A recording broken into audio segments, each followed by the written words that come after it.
다 같이 찬송가 251장 찬양하심으로 3월 11일 목요일 새벽 기도회를 시작하겠습니다.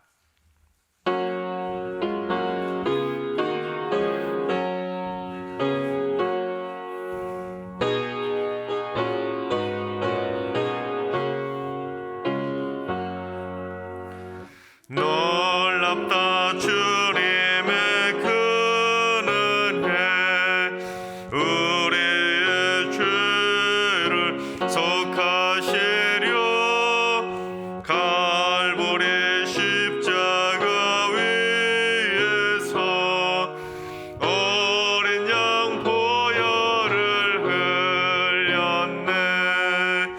주의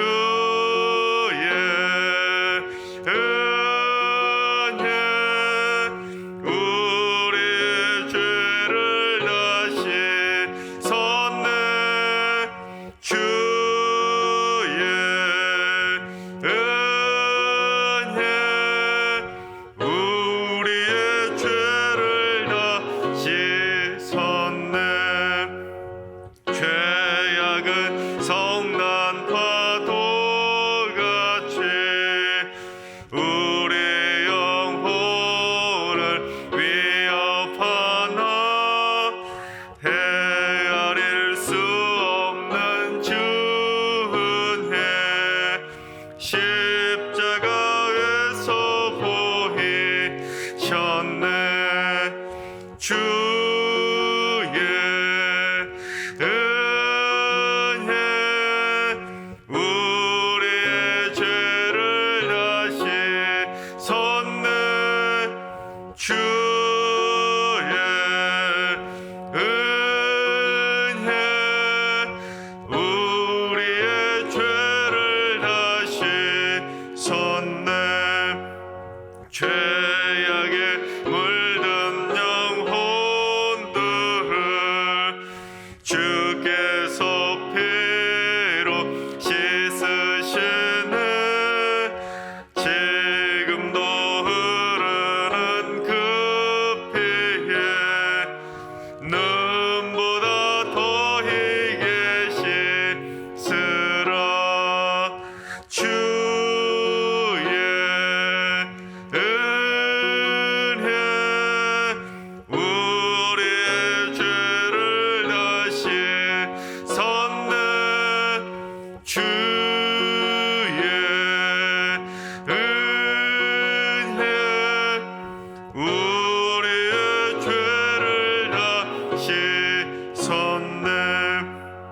피할 수 없는 그 은혜를 믿는 자에게 거저주네. 형제여 주 앞에 나와서 더 지체 말고 고파들어. 주의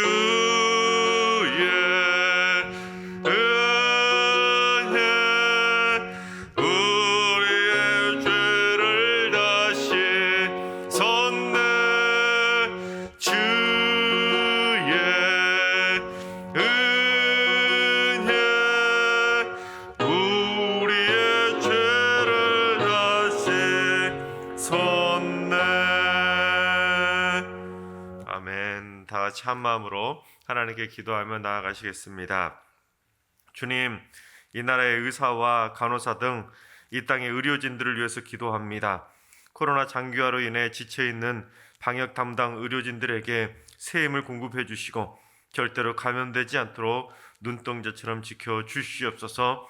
또한 의료진들이 생명을 사랑하는 의술로 무장하게 하시고 의료사고가 나지 않도록 수술과 모든 치료 과정들을 주님께서 친히 돌봐 주시옵소서. 의료진들을 위해서 기도해 주시기 바랍니다. 다음으로 주님, 전도 지체를 위해서 기도합니다. 승리교회의 한 영혼을 사랑하는 구령의 열정이 뜨거워지게 하여 주시옵소서.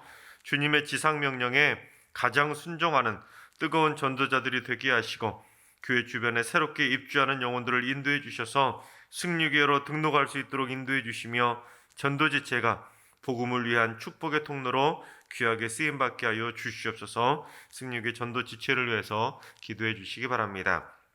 세 번째는 주님, 불신자가 있는 가정들을 위해서 기도합니다.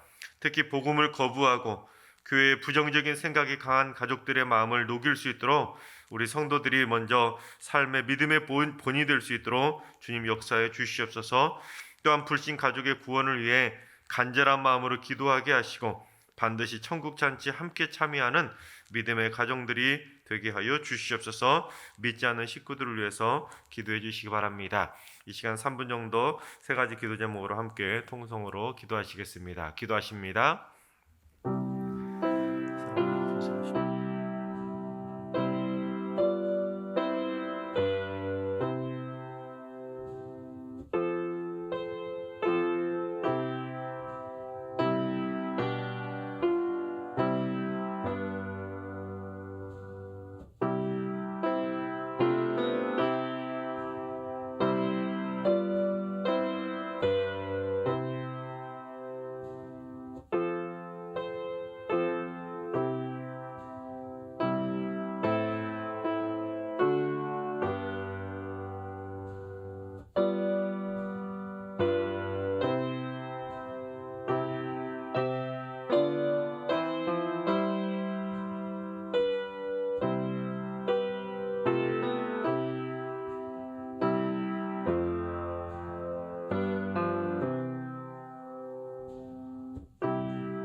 좋으신 하나님, 좋으신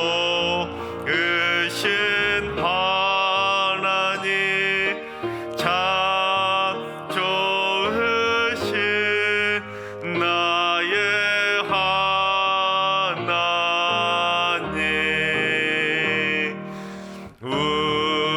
우리의 기도를 응답해 주시는 참 좋으신 나의 하나님,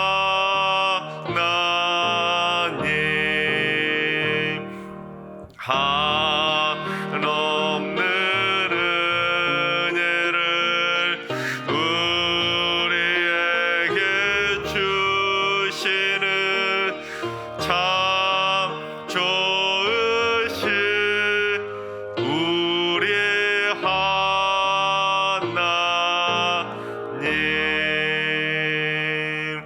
아멘. 참 좋으신 하나님께서 이 새벽에 우리에게 주시는 말씀은 히브리서 2장의 말씀입니다. 히브리서 2장의 말씀, 신약 352쪽 히브리서 2장의 말씀을 다 같이 드라마 바이블로 봉독하겠습니다. 제2장. 그러므로 우리는 들은 것에 더욱 유념함으로 우리가 흘러 떠내려가지 않도록 함이 마땅하니라. 천사들을 통하여 하신 말씀이 견고하게 되어 모든 범죄함과 순종하지 아니함이 공정한 보응을 받았거든 우리가 이같이 큰 구원을 등한히 여기면 어찌 그 보응을 피하리요.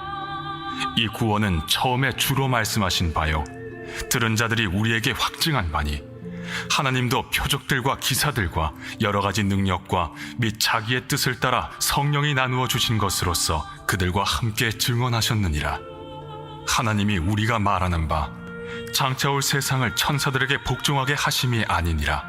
그러나 누구인가가 어디에서 증언하여 이르되 사람이 무엇이기에 주께서 그를 생각하시며 인자가 무엇이기에 주께서 그를 돌보시나이까. 그를 잠시 동안 천사보다 못하게 하시며 영광과 존귀로 관을 씌우시며 만물을 그 발 아래에 복종하게 하셨느니라 하였으니 만물로 그에게 복종하게 하셨은즉 복종하지 않은 것이 하나도 없어야 하겠으나 지금 우리가 만물이 아직 그에게 복종하고 있는 것을 보지 못하고 오직 우리가 천사들보다 잠시 동안 못하게 하심을 입은 자 곧 죽음의 고난 받으심으로 말미암아 영광과 존귀로 관을 쓰신 예수를 보니 이를 행하심은 하나님의 은혜로 말미암아 모든 사람을 위하여 죽음을 맛보려 하심이라. 그러므로 만물이 그를 위하고 또한 그로 말미암은 이가 많은 아들들을 이끌어 영광에 들어가게 하시는 일에 그들의 구원의 창시자를 고난을 통하여 온전하게 하심이 합당하도다. 거룩하게 하시는 이와 거룩하게 함을 입은 자들이 다 한 근원에서 난지라. 그러므로 형제라 부르시기를 부끄러워하지 아니하시고 이르시되 내가 주의 이름을 내 형제들에게 선포하고 내가 주를 교회 중에서 찬송하리라. 하셨으며 또다시 내가 그를 의지하리라. 하시고 또다시 볼지어다 나와 및 하나님께서 내게 주신 자녀라. 하셨으니 자녀들은 혈과 육에 속하였음에 그도 또한 같은 모양으로 혈과 육을 함께 지니심은 죽음을 통하여 죽음의 세력을 잡은 자 곧 마귀를 멸하시며 또 죽기를 무서워함으로 한평생 매여 종로로 타는 모든 자들을 놓아주려 하심이니 이는 확실히 천사들을 붙들어 주려 하심이 아니요 오직 아브라함의 자손을 붙들어 주려 하심이라. 그러므로 그가 범사의 형제들과 같이 되심이 마땅하도다. 이는 하나님의 일에 자비하고 신실한 대제사장이 되어 백성의 죄를 속량하려 하심이라. 그가 시험을 받아 고난을 당하셨은즉 시험 받는 자들을 능히 도우실 수 있느니라. 아멘. 할렐루야. 하나님께서 오늘도 새날을 주셨습니다. 오늘 하루도 주님 안에서 강건하게 믿음으로 승리하는 행복한 하루가 되시기를 주님의 이름으로 축원합니다.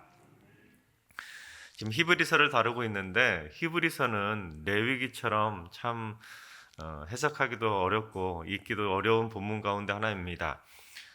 히브리서는 저자가 누구인지도 불명확한 서신서이다 보니까 어떤 의도를 가지고 이런 내용을 기록했는지 참 의미가 모호한 내용들도 많이 있는 것을 보게 됩니다. 게다가 구약 성경에 레위기서의 그 제사법과 같은 그러한 용어들도 많이 등장하고 그러한 어려운 형태로 기록되어 있는 본문이다 보니까 참 난해한 본문 가운데 하나입니다. 게다가 그렇게 난해한 내용들을 다루고 있음에도 불구하고 번역마저도 참 어렵게 되어 있는 걸 보게 됩니다. 여러분 오늘 본문 한번 보시면 6절부터 9절까지 끊어지지도 않고 한 문장입니다. 쫙 길게 이어지고 있죠. 그 다음에 11절부터 16절까지도 한 문장입니다. 그러니까 중간중간에 끊어지지도 않고 길게 문장이 기록되어 있다 보니까 해석하기가 참 난해한 부분 가운데 하나가 바로 히브리서입니다. 그래서 새벽 시간에 전체를 다 다룬다는 것도 참 애매하고 그래서 히브리서도 몇 구절만 가지고 은혜를 좀 나누려고 하는데, 자 그렇다면 여러분, 우리가 이 세상에 태어난 것은 하늘에서 갑자기 떨어진 우연에 의해서 우리가 이 세상에 태어났을까요? 아니면 하나님의 분명한 창조의 목적에 따라서 분명한 의도를 가지고 하나님의 섭리에 따라 우리가 이 땅에 태어난 것일까요? 분명한 것은 우리는 다 알고 있지 않습니까? 우리 10절 한번 봉독해 보겠습니다. 그러므로 만물이 그를 위하고 또한 그로 말미암은 이가 많은 이들을 이끌어 영광에 들어가게 하시는 일에 그들의 구원의 창시자를 고난을 통하여 온전하게 하심이 합당하도다. 이 구절 쉽게 이해 가시나요? 이 구절을 현대어 성경으로 좀 풀어서 다시 한번 봉독해 보겠습니다. 하나님께서는 자신의 영광을 위해 만물을 만드셨고 만물은 그분을 위해 있습니다. 그러니 하나님께서 수많은 하나님의 백성을 하늘로 인도하시려고 예수께 고난받게 하신 것은 지극히 옳고 당연한 일이었습니다. 여러분 쉽게 의미가 확 더 잘 들어오지 않습니까? 처음부터 이렇게 좀 쉽게 성경을 번역해 주시면 얼마나 좋았을까 하는 생각도 드는데요. 우리들은 그냥 우연에 의해서 이 땅에 태어난 것이 아니라는 겁니다. 하나님께서는 게다가 만물까지도 하나님의 분명한 창조의 목적에 따라서 하나님의 영광을 위해서 만물을 만드셨기 때문에 만물의 존재의 목적이 뭐라는 겁니까? 하나님의 영광을 위해서, 하나님의 영광을 높이기 위해서 이 땅에 존재하게 되었다는 겁니다. 마찬가지로 우리 인간도 그렇다는 거예요. 우리 인간은 이 땅의 우연의 산물에 의해서 이 땅에 갑자기 그렇게 우연으로 나타난 것이 아니라 하나님의 영광을 높이는 존재로 살라고 이 땅의 인간을 하나님께서 창조해 주셨다는 겁니다. 여러분 믿으십니까? 우리는 모두 다 하나님의 영광을 위해서 이 땅에 창조되었기 때문에 하나님의 영광을 높이는 삶을 살아가야 된다는 겁니다. 근데 여러분, 오늘날 우리의 삶의 현실은 어떻습니까? 우리가 살아가는 이 세상을 살펴보다 보면 이 세상 많은 사람들이 하나님의 영광을 위해 살기보다는 자신의 영광, 자신의 만족, 자신의 성공을 위해서 살아갈 때가 많이 있다는 겁니다. 하나님의 영광을 높이기보다는 그 영광을 가로채는 일들이 많이 일어나고 있고 하나님의 영광에 먹칠을 하는 일들이 참으로 많이 있다는 겁니다. 가끔 기독교 신문들을 보다 보면 좀 독특한 광고를 볼 때가 있습니다. 부흥 강사가 자기 광고를 하는 겁니다. 밑에 커다란 광고 지면에다가 자기가 이런 교회에 가서 부흥회를 집회했다고 하면서 자신의 수많은 이력을 막 수십 줄에 달하는 자신의 이력을 쭉 기록하고 있는 걸 보게 되는데, 내가 이만큼 능력 있는 부흥 강사니까 나를 좀 모셔다가 부흥회를 집회하면 은혜가 있을 거라고 그런 식으로 자신을 광고하는 신문 광고를 보곤 합니다. 그런 게 여러분 하나님의 영광을 가리는 일 아니겠습니까? 자신의 능력을 자랑하기 위해서, 나의 업적과 나의 무슨 신유의 능력이나 이런 것들을 자랑하기 위해서 그렇게 신문에 광고한다는 건 하나님의 영광을 가로채는 일이라는 겁니다. 자기가 어떻게 해서 하나님의 그 위대한 말씀을 선포하는 주의 종이 되었는지를 망각하고 자신의 능력, 자신의 업적, 자신의 이력을 교만하게 자랑하는 하나님의 영광을 가로채는 일이라는 사실입니다. 꼭 그런 것만이 아니라 우리도 이 세상을 살아가다 보면 비슷한 일을 범할 때가 많이 있지 않습니까? 내가 교회에서 이런 일을 했다고 하나님의 영광을 위해서 한 일조차도 내 영광으로 가로채는 일들이 우리 주변에 많이 있다는 겁니다. 여러분, 하나님께서는 우리를 이 땅에 보내셨을 때 내 자랑하라고 이 땅에 보내신 게 아닙니다. 자기 자랑하라고 직분을 주신 것도 아니라는 겁니다. 오직 하나님의 영광을 위해서 우리를 창조해 주셨고 우리를 이곳으로 보내주신 줄로 믿습니다. 하나님께서 사랑하시는 여러분, 하나님의 창조의 목적대로 날마다 하나님의 영광을 위해서만 살아가는 믿음의 겸손한 백성들이 다 되시기를 주님의 이름으로 축원합니다. 그런데 10절 한번 다시 보십시오. 10절에 이런 말이 나옵니다.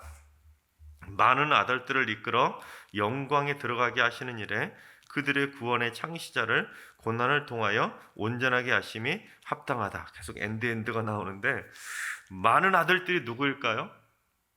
여기서 많은 아들, 바로 우리들입니다. 즉 최대한 많은 영혼들, 즉 하나님의 아들로 구원하기 위해서 그 많은 아들들을 하나님의 영광의 잔치에 들어가게 하시려고 구원의 창시자가 누구입니까? 예수 그리스도를 고난받게 해주셨는데, 그게 바로 지극히 옳고 당연한 일이라는 겁니다. 그렇습니다. 여러분, 하나님께서 우리를 하나님의 아들로 삼으신 것은 하기 싫은 일을 억지로 하신 것이 아니라는 겁니다. 하나님께서 우리를 피조물로 만드셨는데 피조물들이 죄를 지어서 지옥에 갈 것 같으니까 아이고 안 되겠구나. 그래서 마지못해 가지고 우리 죄인들을 구원하기 위해서 예수님을 십자가에 못 박으신 것이 아니라는 겁니다. 우리 한 영혼 한 영혼을 하나님께서 천하보다 귀하게 여기시기에 우리를 구원하시기 위해서 십자가에 독생자까지도 내어주시는 그 사랑, 그게 바로 하나님의 사랑이라는 사실입니다.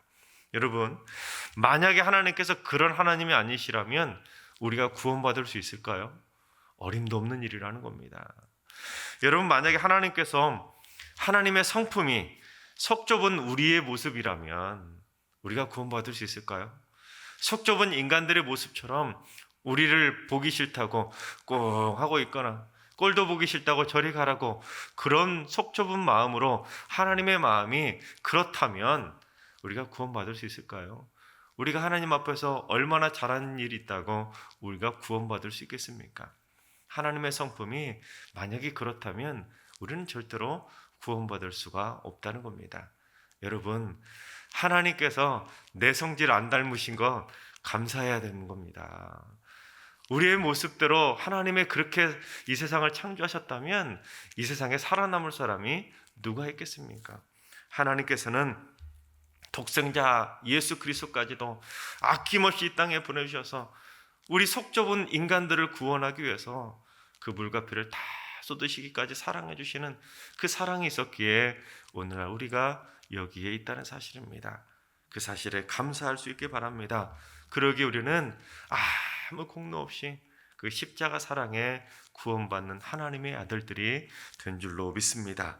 그게 바로 하나님의 그 크신 사랑 아니겠습니까? 하늘을 두루마리 삼고 바다를 먹물 삼아도 다 기록할 수 없는 그 사랑, 그 큰 사랑을 우리 모두 다 지금도 먹고 있는 줄로 믿으시기 바랍니다. 우리 모두 그 크신 하나님의 사랑을 기억하며 날마다 하나님께 영광 돌리는 삶을 살아가게 되시기를 주님의 이름으로 축원합니다. 그런데 여러분, 하나님께서는 우리를 그처럼 사랑만 해주시는 것이 아니라 우리를 부끄러워하지도 않으신다는 겁니다. 우리 11절을 봉독해 보겠습니다. 거룩하게 하시는 이와 거룩하게 함을 입은 자들이 다 한 근원에서 난지라. 그러므로 형제라 부르시기를 부끄러워하지 아니하시고. 자, 11절 다시 보세요. 거룩하게 하시는 이가 누구입니까? 예수님이에요. 자, 그렇다면 거룩하게 함을 입은 자들은 누구입니까? 바로 우리들입니다. 예수 믿는 믿음의 백성들. 그런데 예수님과 우리가 어디서 났다고요? 한 근원이신 하나님에게서 났다는 겁니다. 이 말은 예수님하고 우리가 한 분이신 하나님 아버지에게서 동일하게 태어난 하나님의 아들들이라는 사실입니다. 그러니 하나님에게서 동일하게 태어난 하나님의 아들들이기에 우리를 부끄러워하지 않으신다는 겁니다. 여러분, 우리 주의 이야기를 듣다 보면 뜨거운 형제 사랑의 이야기를 보곤 하지 않습니까? 근데 우적쟁사라는 사자성어가 있는데 그 우적쟁사라는 사자성어에 얽힌 이야기가 바로 뜨거운 형제 사랑을 담고 있습니다. 중국 한나라 때 조효라는 사람하고 그 동생이었던 예라는 사람이 어느 날 같이 전쟁터에 참전하게 됩니다. 근데 전쟁에서 막 싸우다가 그만 동생인 얘가 적군의 포로로 잡혀가지고 곧 사형에 처해지게 됩니다. 그러자 형이었던 조효가 적진으로 들어가서 적장을 만나서는 이러는 겁니다. 제가 대신 동생을 위해서 죽겠습니다. 그러자 적장도 그 형제 간의 우애를 보고는 감동해가지고 형하고 동생 둘 다 풀어줬다는 겁니다. 이게 바로 형제를 위해서 죽음마저도 불사한다는 그런 우적쟁사라 사자성어의 뜻입니다. 여러분, 대단한 형제 사랑 아니겠습니까? 동생을 위해서 형이 대신 죽어주겠다는 것, 뜨거운 사랑입니다. 그런데 그렇게 하는 경우들은 그래도 꽤 있습니다. 왜냐하면 그렇게 형이 동생을 대신해서 죽은다고 해서 형의 명예가 더럽혀지나요? 오히려 더 존경받고 칭찬받는 모습들 아니겠습니까? 뜨거운 형제 사랑의 모습이기에 그런 경우들은 우리 주위에서 그래도 좀 있습니다. 그런데 만약 동생이 무슨 파렴치한 죄를 지어가지고 법정에서 사형수가 되었다고 생각해 봅시다. 예를 들어서 강도나 강간 이러한 사악한 범죄를 저질러서 그래서 사형당한 사형수인데 그런 사형수를 대신해서 형이 대신 죽겠다고, 내가 대신 사형 집행당하겠다고 그렇게 말하는 이야기 우리 주변에서 들어보셨나요? 왜냐하면 그런 거는 부끄러운 일이기 때문입니다. 그런 상황에서도 동생을 위해서 죽겠다는 형은 거의 없다는 겁니다. 왜냐하면 전쟁터 그러한 상황하고는, 우적쟁사의 상황하고는 다르다는 것이죠. 게다가 그 정도로 심각한 문제가 아니더라도 우리는 주변에서 어렸을 때 이런 장난들 많이 하지 않습니까? 친구랑 막 가는데 친구가 좀 웃기는 행동을 하거나 아니면 좀 부끄러운 별난 행동을 하게 되면 친구들한테 이러지 않습니까? 야, 너 어디 가서 내 친구라고 하지 마, 저리 가 하면서 같이 있기를 좀 약간 꺼리는 모습들을 우리 주변에 장난처럼 하지 않습니까? 또한 형제간에도 동생이 좀 부끄러운 행동을 하면 야, 너 어디 가서 내 동생이라고 하지 마, 이렇게 장난으로라도 그렇게 한다는 겁니다.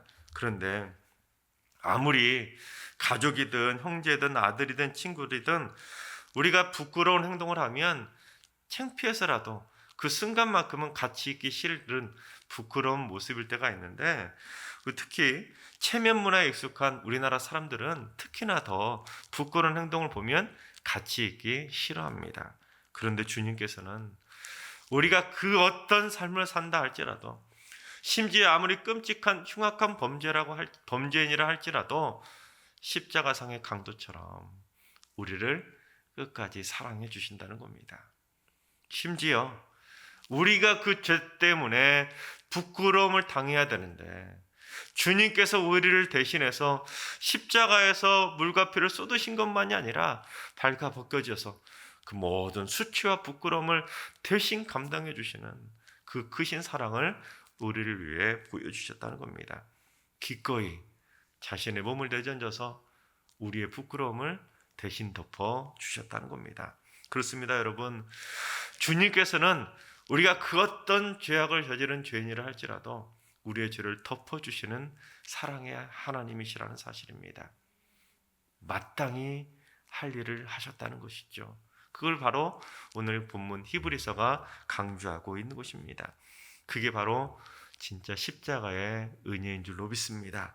따라서 여러분, 주님께서 내 부끄러움을 대신 감당하기 위해서 십자가에서 죽어주셨기에 우리는 이제 주님 앞에서 더 이상 부끄러운 모습을 해서는 안 된다는 겁니다.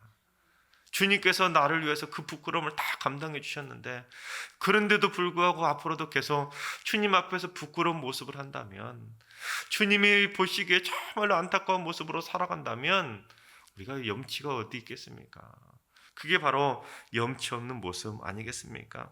하나님께서 사랑하시는 여러분, 주님 앞에서 이제 더 이상 부끄러운 모습들은 다 버릴 수 있길 바랍니다. 이제 앞으로 오직 하나님의 영광만을 위해 살아가시며 날마다 때마다 하나님 앞에서 부끄럽지 않은 모습으로, 거룩한 모습으로 하나님의 아들들답게 믿음의 삶을 살아가는 거룩한 주님의 아들들이 다 되시기를 주님의 이름으로 축원합니다. 기도하겠습니다. 이 세상의 한 영혼이라도 끝까지 구원해 주시려는 하나님, 독생자 예수 그리스도를 기꺼이 이 땅에 보내주셔서 한 영혼이라도 더 하나님의 아들 삼아 주시니 감사를 드립니다. 또한 저희가 당해야 할 그 죄값을 대신 치러주시기 위해서 저희의 부끄러움을 주님께서 대신 감당해 주시니 참으로 감사를 드립니다. 이제는 하나님께서 저희를 이 땅에 보내주신 창조의 목적대로만 살게 하여 주시옵소서. 자기의 의를 드러내고 자신의 업적을 높이는 교만한 삶이 아니라 오직 하나님의 영광을 위해 살게 하여 주시옵소서. 저희를 부끄러워하지 않으시는 주님의 마음을 깨달아 저희도 주님 앞에서 부끄럽고 못한 행동들을 과감하게 다 버리고 살게 하여 주시옵소서. 이제는 우리 주 예수 그리스도의 은혜와 하나님 아버지의 만극하신 사랑하심과 성령님의 충만하신 역사하심과 교통하심이 부끄러운 죄악의 삶을 버리고 하나님의 창조의 목적대로 살기로 다짐하는 모든 성도들과 가정과 일터와 승리교회와 이 나라와 이 민족 위에 이제로부터 영원까지 항상 함께 하시기를 간절히 축원하옵나이다. 아멘. 이제 주신 말씀과 개인 기도 제목을 가지고 충분히 기도하시겠습니다. 주님, 승리교의 모든 성도들의 삶이 교만을 버리고 겸손함으로 지극히 낮아지게 하여 주옵소서. 자신을 드러내고 자신의 업적을 자랑하면서 하나님의 영광을 가리지 않게 하시고 오직 하나님의 영광을 높이는 삶이 우리의 삶의 목적이 되게 하여 주시옵소서. 주님, 오늘 하루도 환우들과 연로하신 어르신들, 사랑하는 자녀손들 모두 다 하나님의 영광을 위해서 귀하게 쓰임받는 하루가 되게 하시며 약할 때 강함 되시는 주님을 만나 오늘 하루도 강건하게 승리하는 복된 날 되게 하여 주옵소서. 새벽 제단을 쌓으시는 분들의 가정이 기도의 제단 위에 불을 지피는 성령 충만한 가정교회가 되게 하여 주옵소서. 가정에서 기도할 때마다 하늘의 문을 여시고 하늘의 복을 쏟아 부어 주시옵소서. 이번 한 주간도 승리의 모든 성도들의 삶 속에 은혜 위에 은혜를 쏟아 부어 주시고 한 분도 코로나에 감염되지 않도록 은혜로 역사해 주시옵소서. 다 같이 한 마음으로 함께 기도하며 나아가시겠습니다. 기도하십니다.